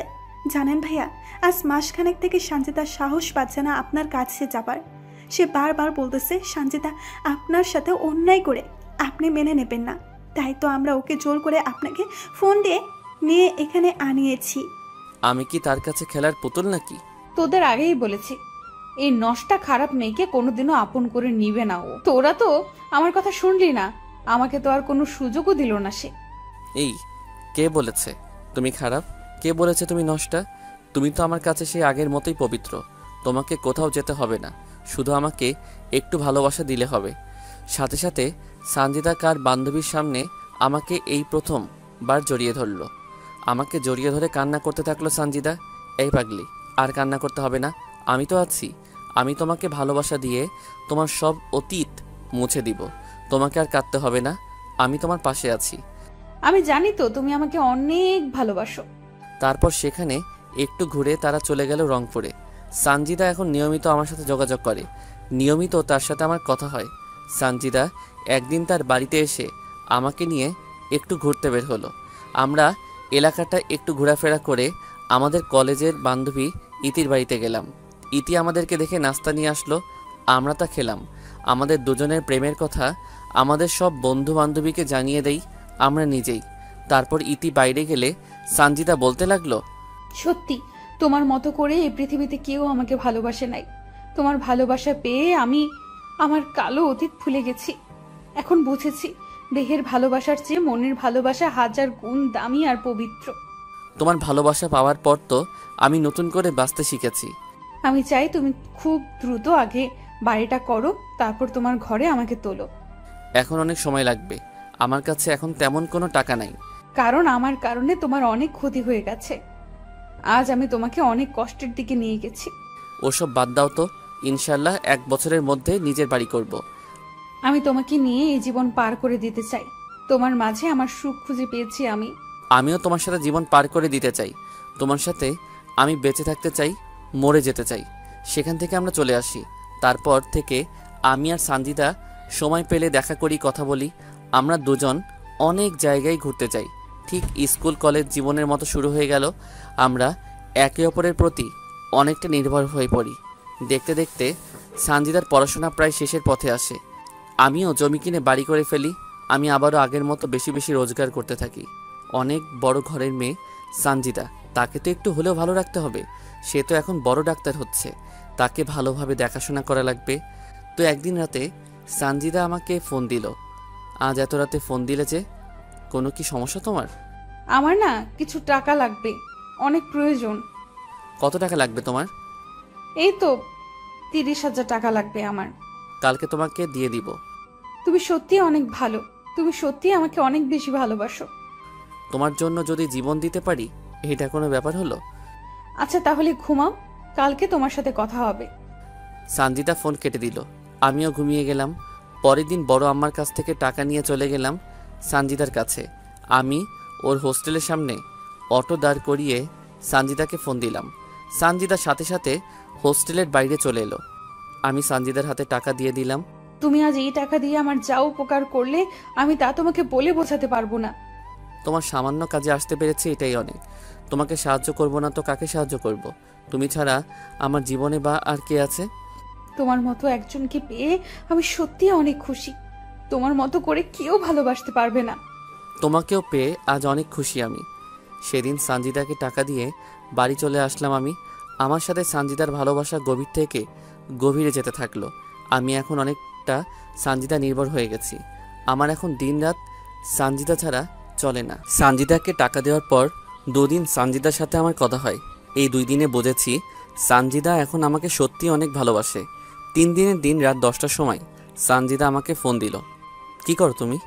কি আর করব, আমার একটা পাগল আছে, তার কথা ভাবতেছি। শুনি, সে পাগলটাকে? ফোনের ওপারে যে আমার সাথে কথা বলতেছে সেই পাগলটা। পাগল তো তোমারই আমি, তাই না? নতুন করে কি বলা লাগে? আচ্ছা, রাতে খেয়েছো তুমি? মাত্র খেয়ে আমার পাগলটাকে ফোন দিলাম। আচ্ছা, তুমি খেয়েছো? একটু পরে খাবো। কেন কেন? এই আসলাম সবে, গোসল করে খাওয়া করব। এখন এত কষ্ট করতেছো কেন তুমি? তোমার এখন নিজের বাড়ি আছে, আর কি চিন্তা করা লাগে? এত কাজ করলে কি হবে বলো? বারে, তোমার আমার ভবিষ্যতের জন্য কিছু জমাতে হবে না? আর তাছাড়া তোমার তো এমনিতেই মাঝে মাঝে টাকা লাগে, তখন কি করে দিব? আর বেশি দিন তোমাকে জ্বালাবো না, আর তোমাকে কষ্ট দিব না।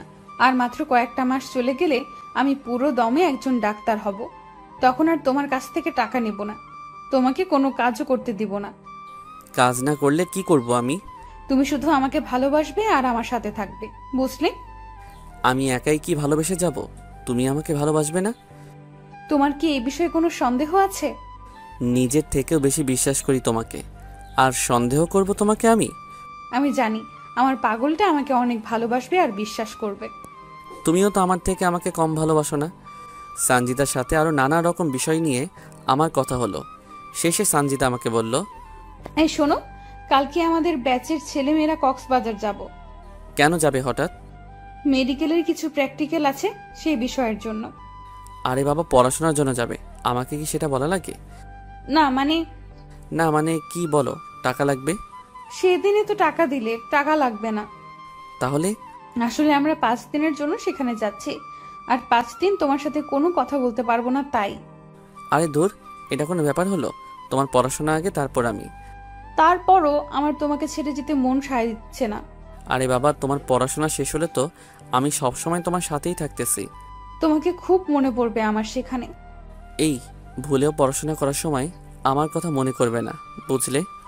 আমি তো 100 বার করব তোমার কথা মনে। আরে বাবা, আমার কথা মনে করলে তোমার সেখানে পড়াশোনার ব্যাঘাত ঘটতে পারে তো। ঘটলে ঘটুক, তবুও তোমাকে ভুলবো না। আমি কি তোমাকে ভুলে যেতে বলেছি নাকি, শুধু পড়াশোনার সময় বাদ দিয়ে? আচ্ছা ঠিক আছে, এবার একটা নাইট কিস দাও তো। তারপর সানজিদা ফোন রেখে দিল। সানজিদা সত্যি আমাকে এতটা ভালোবাসবে, আমার এতটা কেয়ার করবে, তা কখনো কল্পনা করতে পারি নাই। আমি তো মনে করেছি আবার কোনো না কোনো স্বার্থে আমাকে সে ভালোবাসবে। দেখতে দেখতে 4 দিন চলে গেল। এই 4 দিনে সানজিদা আমাকে ফোন দেয় নাই, আমিও তাকে কোনো ফোন দেই নাই। যদি তার কোনো সমস্যা হয় পড়াশোনা করতে, তাই দেইনি ফোন। তো 4 দিনের সময় রাতে সানজিদা আমাকে ফোন দিল। এই শোনো, আজ রাতে গাড়িতে আমরা রংপুর যাচ্ছি, আর পরের মাসে 6 তারিখে বাড়িতে যাব। সত্যি তুমি আসবে? আমার পাগলটাকে যে অনেক দিন থেকে দেখি না। সত্যি বলতে তোমাকেও দেখার জন্য ভিতরটা কেমন যেন ছটফট ছটফট করতেছে। এইটাকেই বলে ভালোবাসা, বুঝলে? কেমন করে? তুমি যদি আমাকে ভালো না বাসতে, তাহলে আমাকে দেখার জন্য এত উতলা হতে না। আমাকে তুমি ভালোবাসো বলেই তো এমন করো, বুঝলে পাগল আমার? এবার বুঝেছি। আই ফোন রাখি, স্যার এসেছে। রংপুর পৌঁছে কথা হবে তোমার সাথে। আচ্ছা ঠিক আছে, আর হ্যাঁ, সাবধানে আসবে কিন্তু। সানজিদা ফোন রেখে দিল। আজ 4 দিন পর সানজিদার সাথে কথা বলতে পেরে কলিজায় পানি আসলো। আসলে সানজিদার সাথে কথা বলতে না পেরে খুব অস্বস্তি লাগছিল আমার। পরের দিন সানজিদা আবারও রংপুর আসলে আগের মতো আমাদের দুজনের কথা হতে থাকলো। সানজিদার ছুটি হলে সে বাড়িতে চলে আসলো।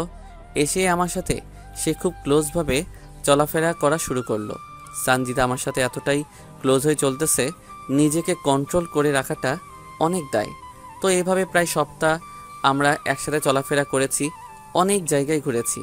বিশেষ করে ছোটবেলায় যে জায়গাগুলোতে আমরা বেশি যেতাম সেই জায়গাগুলো সানজিদা আমার এত কেয়ার করে যে মনে হয় সে আমার বিয়ে করা বউ।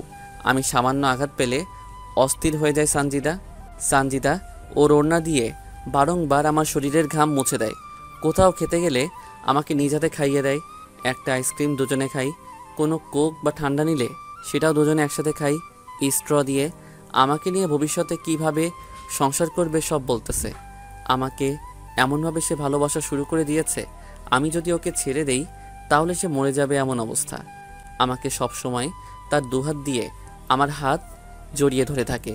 তবে সানজিদা শহরে গিয়ে একটু ওয়েস্টার্ন ড্রেস পরা শুরু করে দিয়েছে। সে গ্রামেও এসব পোশাক পরে, তবে তার বাড়িতে থাকলে। এই, কালকে তো চলে যাচ্ছি আমি। কালকে চলে যাবা? আর কয়টা দিন থাকো না? আমিও তো চাই সব সময় তোমার সাথে সাথে থাকতে, কিন্তু পড়াশোনার কারণে পারি না তো। তাহলে আজকেই যাব। তুমি? যাবো, তবে তবে কি সানজিদা? তোমার কাছে একটা জিনিস চাইবো, দিবে আমাকে? কি জিনিস চাই তোমার? আজকে রাতটা তোমার কাছে চাই আমি। সানজিদা কি বলতেছো এসব তুমি? দেখো সানজিদা, বিয়ের আগে এসব করা হারাম, পাপ। আমি তোমাকে ভালোবাসি, তোমার শরীরকে নয়। আমি জানি এসব পাপ, কিন্তু তোমাকে কাছে পেতে চাই আমি। তোমাকে ছাড়া যে আমার চলে না, তোমাকে যে প্রতি মুহূর্তে মিস করি আমি। এতদিন বাইরে থাকি, তোমাকে ছাড়া থাকতে কষ্ট হয় আমার। তোমার স্পর্শ চাই আমি শামীম। দেখো সানজিদা, ধৈর্য ধরো, একদিন ঠিক আল্লাহ আমাদেরকে এক করে দিবেন। তুমি আমাকে একটুও ভালোবাসো না। এই পাগলি, কে বলেছে তোমাকে আমি ভালোবাসি না? তোমাকে তো আমি নিজের চেয়েও বেশি ভালোবাসি। যদি তাই হতো তাহলে আমার কথায় রাজি হয়ে যেতে। এসব করা ঠিক না সানজিদা। ও বুঝেছি, আমি তো আবার খারাপ মেয়ে। আমার সাথে প্রেম করা যায়, কিন্তু অন্য কিছু করা যায় না। এখন বুঝেছি, এটা তোমার অভিনয় আমার সাথে। আমি তো খারাপ মেয়ে, তাই দয়া দেখিয়ে আমার সাথে এতদিন প্রেম ভালোবাসা করেছো তুমি। আমাকে কেনই বা তুমি আপন করে নিবে? তুমি তো আমার থেকেও ভালো মেয়েকে আশা করো। এই, এসব পাগলের মতো কি বলো তুমি? তোমাকে ভালোবাসি, তোমার জন্য নিজের জীবন দিতেও রাজি আছি আমি। তাহলে রাজি হচ্ছ না কেন তুমি? তুমি না বললে আজকে চলে যাবে? তাহলে আমার সাথে থাকতে চাচ্ছ যে? সবাই জানবে আমি রংপুরে গেছি, কিন্তু রাতটা তোমার সাথে কাটাবো, আর দুজনে রঙিন দুনিয়াতে হারিয়ে যাব। সকালবেলা তুমি আমাকে রংপুরে রেখে আসবে। আমি এসব পারবো না, আর আমি এখনো বড় আবার বাড়িতে থাকি, কেউ দেখলে বা জানলে সমস্যা হবে। বাহ, তাহলে তো ভালোই হলো। মানে? তোমার নতুন বাড়িতে আমাদের দুজনের বাসর হবে, আর আমি নতুন বউ হয়ে তোমার বাড়িতে যাব, বুঝলে? তাহলে কেউ জানবেও না, শুনবেও না। না, আমি পারবো না তোমার সাথে এসব করতে। আমার কথায় যদি রাজি না হও তাহলে এখানেই নিজের ক্ষতি করে ফেলবো, বলে দিলাম। কি করবে তুমি? সানজিদার সাথে সাথে একটা ব্লেড বের করলো আর তার হাতে হালকা টান দিল। ব্লেড হাতে টান দেওয়ার সাথেই সানজিদার হাত থেকে রক্ত ঝরতে থাকলো। এই কি করতেছো তুমি এসব? ব্লেডটা এখনই ফেলে দাও বলতেছি। আমার কথায় রাজি না হলে আরো কি যে করব নিজেও জানি না। এবার সানজিদার এমন কথা শুনে অনেকটা ভয় পেয়ে গেলাম।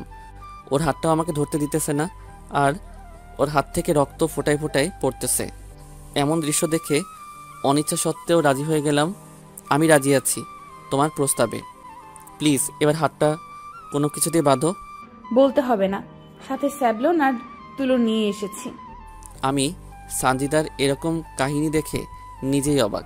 এই মেয়েকে সামান্য ভালোবাসা মানুষের সাথে রাত কাটাবে বলে কত কাহিনী না করলো সে। বুঝি না হঠাৎ আমার প্রতি তার এত ভালোবাসা কোথা হতে আসলো। যাই হোক, সেখান থেকে দুজনের বাড়িতে চলে গেলাম। সন্ধ্যার দিকে সানজিদা ব্যাগ নিয়ে একাই চলে আসলো। আমি আমার অটোতে তুলে আমার নতুন বাড়িতে নিয়ে এলাম। রাত সম্ভবত 11টা হবে। তখন সানজিদা আমাকে একটা উত্তেজনার ওষুধ খাওয়ালো, যাতে দীর্ঘ সময় ধরে দুজনে এনজয় করতে পারি। আমিও বাধ্য ছেলের মতো ওষুধটা খেয়ে নিলাম। পরের দিন সকালে চোখ মেলে দেখি অনেক সকাল হয়ে গেছে, আর সানজিদা বিব্রস্ত অবস্থায় আমার বুকের উপর শুয়ে আছে। আমি হাত বাড়িয়ে টেবিল থেকে মোবাইলটা নিয়ে দেখি সকাল 10টা বাজে। তাই আমি সানজিদাকে দ্রুত ডেকে তুললাম। আর একটু ঘুমাই না। এই 10টা বাজে, অনেক সকাল হয়ে গেছে, তোমাকে রংপুর যেতে হবে না? সানজিদা ধরপর করে উঠে দেখে তার শরীরে কোনো পোশাক নেই, তাই সে বিছানার চাদরটা ওর গায়ে জড়িয়ে নিল। আমি অবাক দৃষ্টিতে সানজিদার দিকে তাকিয়ে থাকলাম। সারা রাত কত অত্যাচার করলে, আর এখন এইভাবে আমার দিকে কি দেখো? না মানে আমার না কালকে রাতের কিছুই মনে পড়তেছে না। মনে পড়বে কি করে? যা যা করেছো না আমার সাথে, উফ বাবা, আর একটু হলে মরে যেতাম। এসব কি বলো তুমি? আর সত্যি বলতেছি আমার কোনো কিছু মনে পড়তেছে না। কালকের ওষুধের গুণ ওটা, বুঝলে? যাও তুমি ফ্রেশ হও, আমি ড্রেস পরবো। তুমি গোসল করবে না? এমনিতে সময় অনেক চলে গেছে, গোসল করার সময় নাই। হোস্টেলে গিয়ে গোসল করব।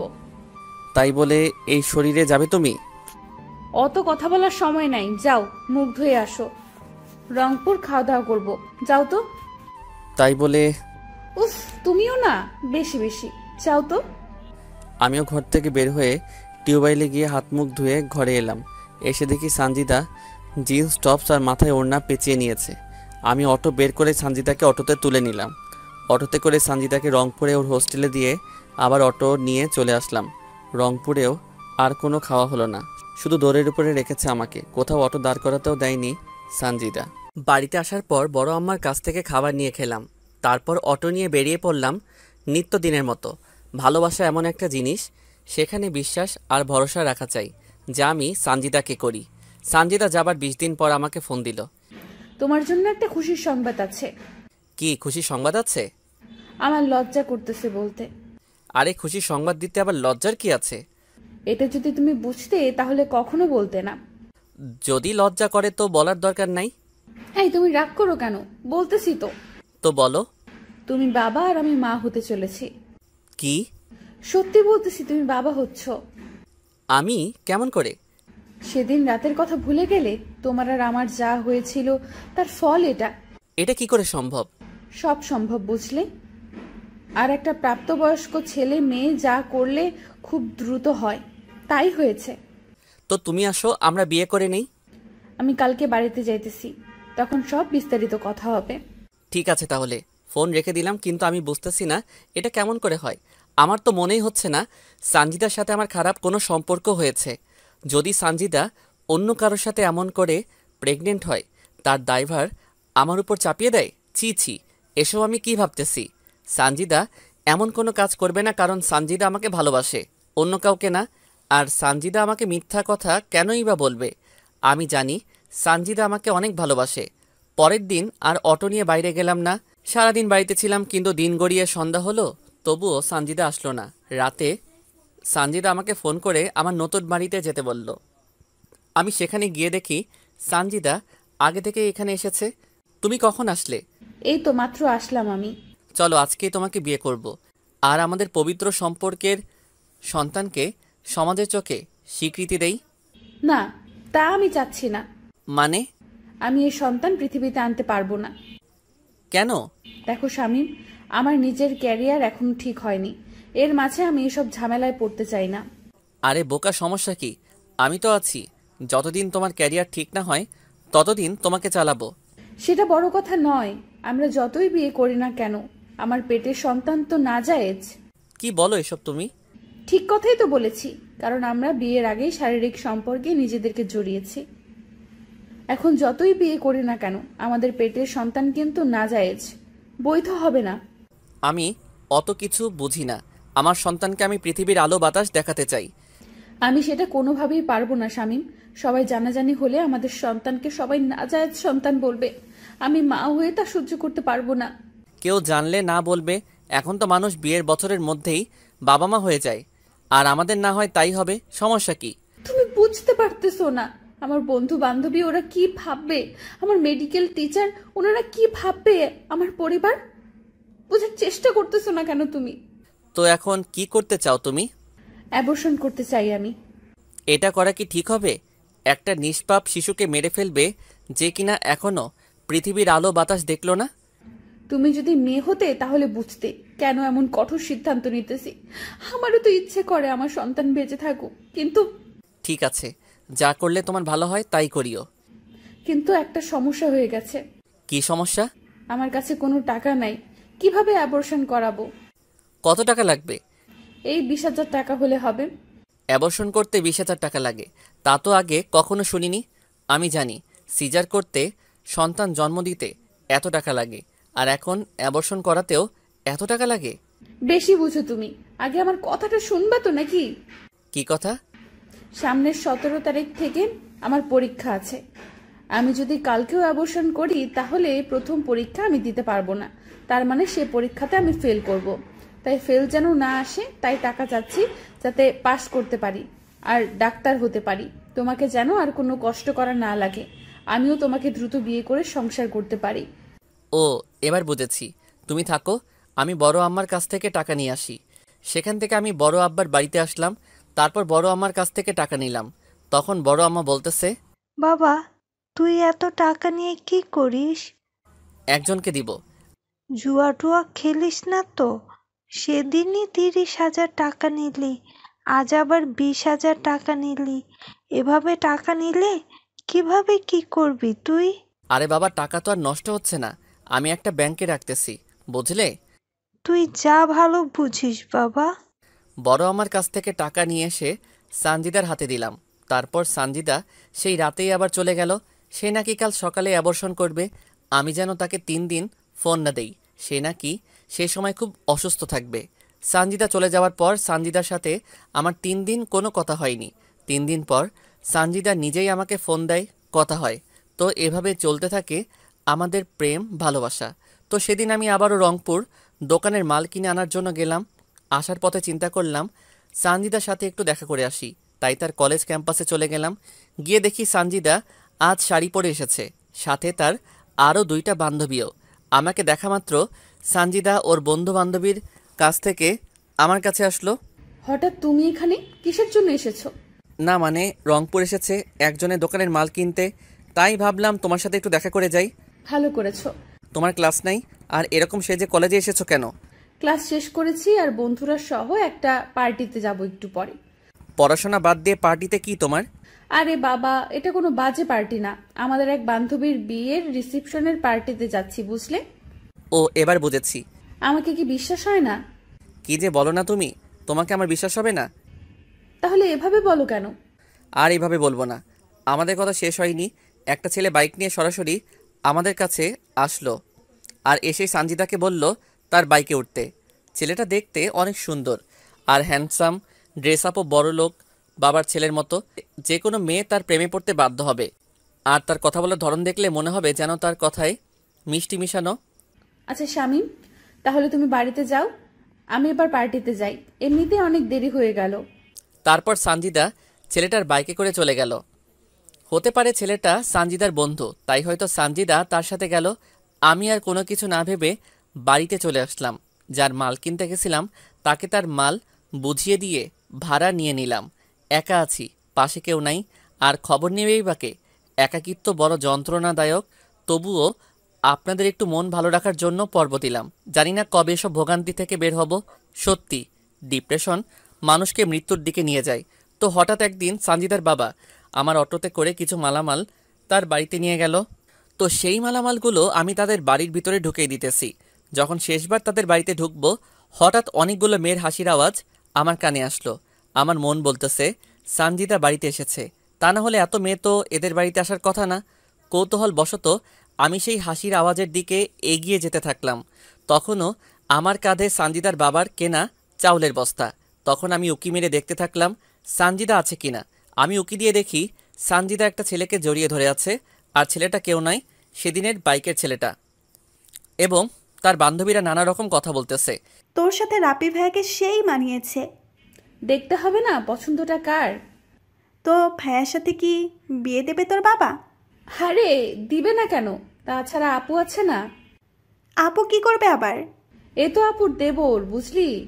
শালিকারা, তোমরা কোনো চিন্তা করো না, আমরা তার সব কিছু প্ল্যান সাজিয়ে রেখেছি। কি প্ল্যান ভাইয়া?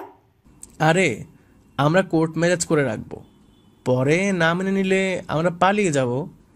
আর সানজিদা তো ডাক্তারি পড়ছেই, আমাদের কোনো সমস্যা হবে না। এর মাঝে সানজিদার রাব্বিকে ডাক দিলে রাব্বি সেখান থেকে চলে যায়।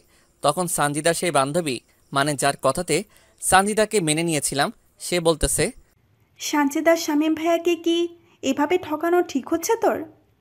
দেখ সৌরভী, ঠিক না ভুল তা জানি না, তবে আমার রাব্বিকে চাই।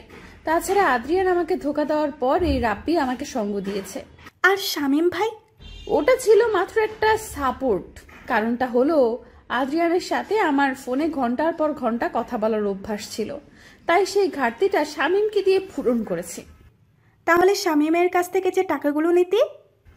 বাবা যে টাকাগুলো দিত বন্ধু বান্ধবীদের সাথে ঘুরে ফিরে করে পার্টি করা ইত্যাদি করতেই শেষ হয়ে যায়, তাই তো ওই বলদটাকে ব্যবহার করেছি।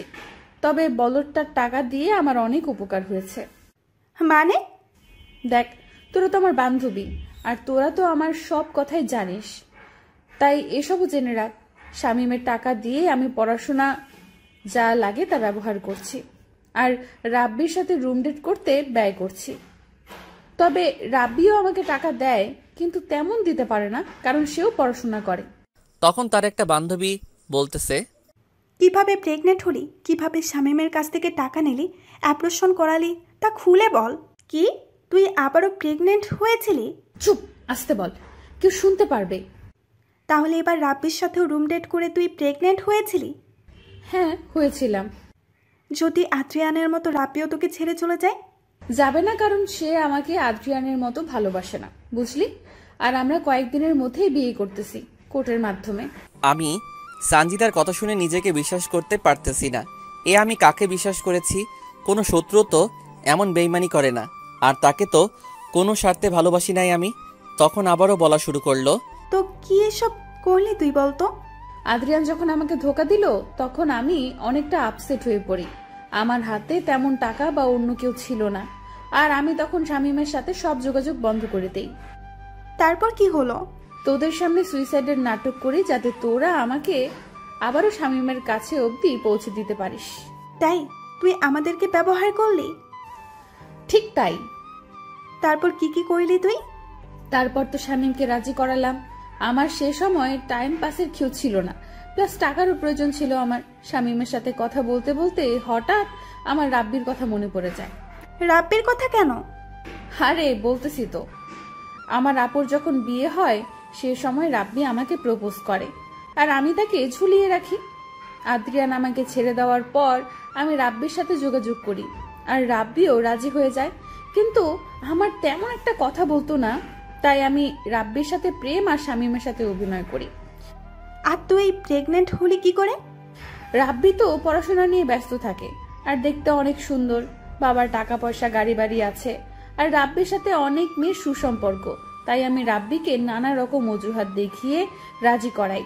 কিন্তু তখন সে হোটেলে রুম ভাড়া নিবে, টাকা নাই, তাই বুদ্ধি করে শামীমের কাছ থেকে টাকা নিই, আর শামীমকে বলি আমি 5 দিনের জন্য কক্সবাজার যাচ্ছি পড়াশোনার জন্য।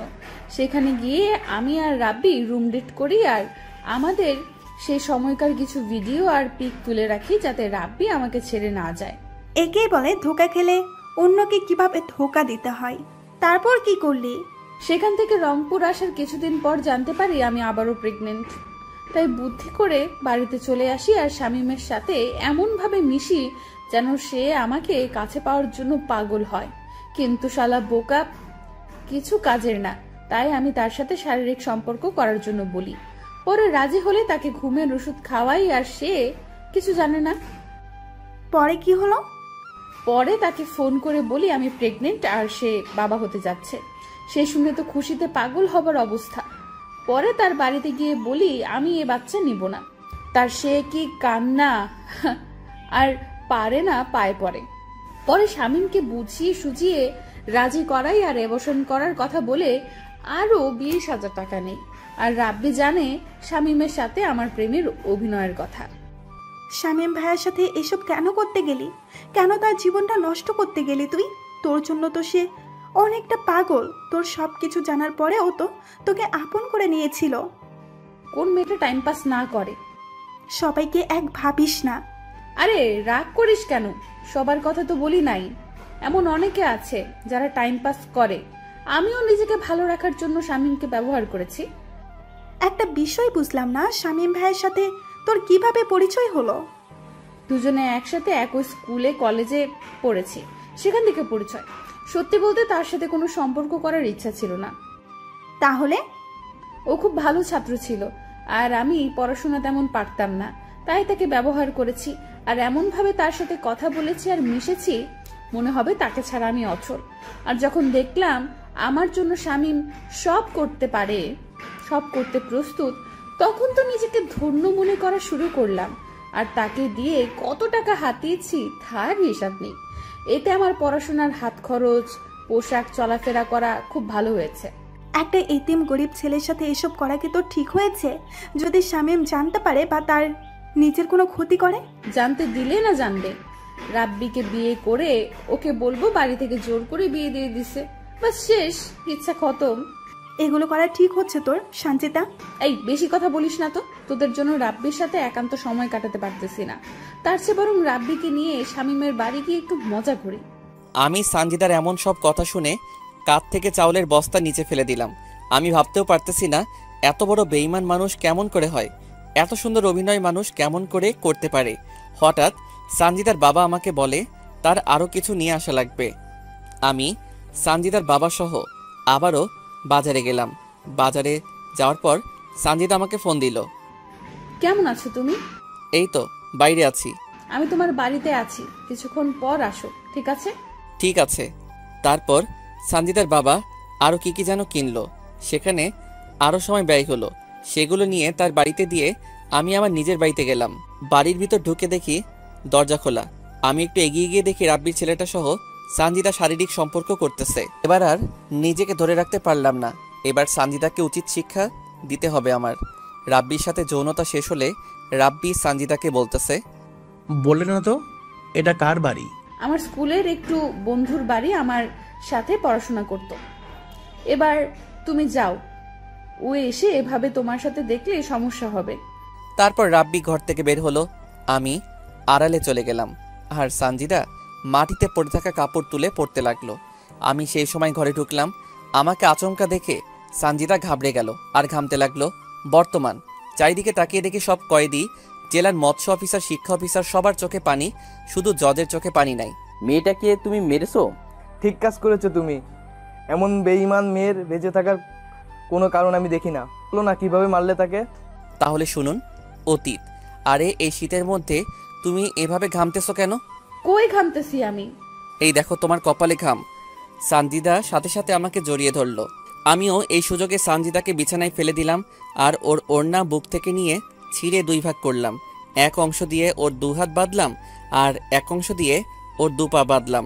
তারপর অন্য ঘর থেকে রশি এনে দুই হাত দুই দিকে ছড়িয়ে খাটের সাথে বাঁধলাম আর দুই পা দুই দিকে দিয়ে বেঁধে ফেললাম। এই তুমি আমাকে এভাবে বাঁধলে কেন?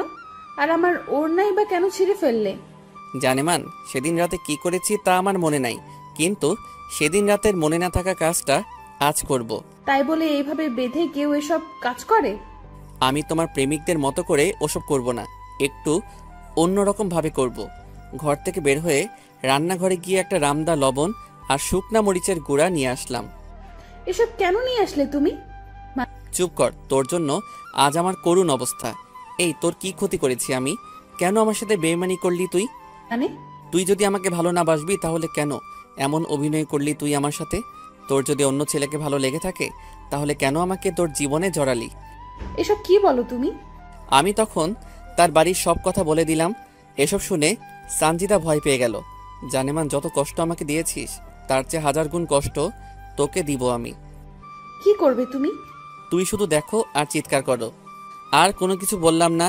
আমি বিছানায় উঠে ওর গায়ের সব কাপড় খুলে ফেললাম। তারপর রামদা দিয়ে ওর স্তন কেটে ফেললাম। সাথে সাথে সানজিদা বিলাপ করে কাঁদতে থাকলো। আমি এবার লবণ আর মরিচের গুঁড়া সেখানে দিয়ে দিলাম। তারপর তার হাত কাটলাম, মানে শরীর থেকে আলাদা করে দিলাম। তারপর তার যৌনাঙ্গে রাম দিয়ে 3-4টা কোপ দিলাম। গলা কাটা মুরগির মতো ছটফট করতে থাকলো।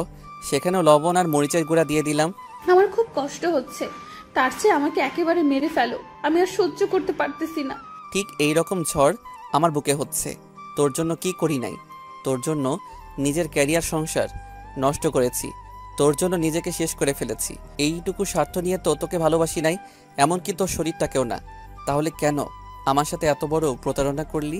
তুই ভালো করে জানিস তোকে কতটা ভালোবাসি। তোকে পাবার জন্য আমি কি কি না করেছি। সেই ছোটবেলা থেকে তোর সব চাহিদা আমি পূরণ করেছি। তার বিনিময়ে কি দিয়েছিস আমাকে? আমাকে মেরে ফেলো, আমি আর সহ্য করতে পারতেছি না। এমন যন্ত্রণা আমার কখনো হয়নি। এই চুপ, কোনো কথা বলিস না। তোর না শরীরের উত্তেজনা বেশি, তা আরও বাড়িয়ে দিব আমি। কিন্তু না, সানজিদা চিৎকার করতেছে, এত জোরে চিৎকার করতেছে যে আশেপাশের মানুষ শুনতে পাওয়ার অবস্থা। তাই আমি রামদা দিয়ে ওর জিভটা কেটে সেখানেও লবণ আর শুকনা মরিচের গুঁড়া দিলাম। মনে আছে তুই বলেছিলি না আমার বুকে মাথা রেখে তুই ঘুমাবি? আয় তোকে আজ ঘুম পাড়িয়ে দেই। তার আগে বলতো আদ্রিয়ান আর রাব্বি তোকে কোথায় কোথায় স্পর্শ করেছে? ও তুই তো বলতে পারবি না।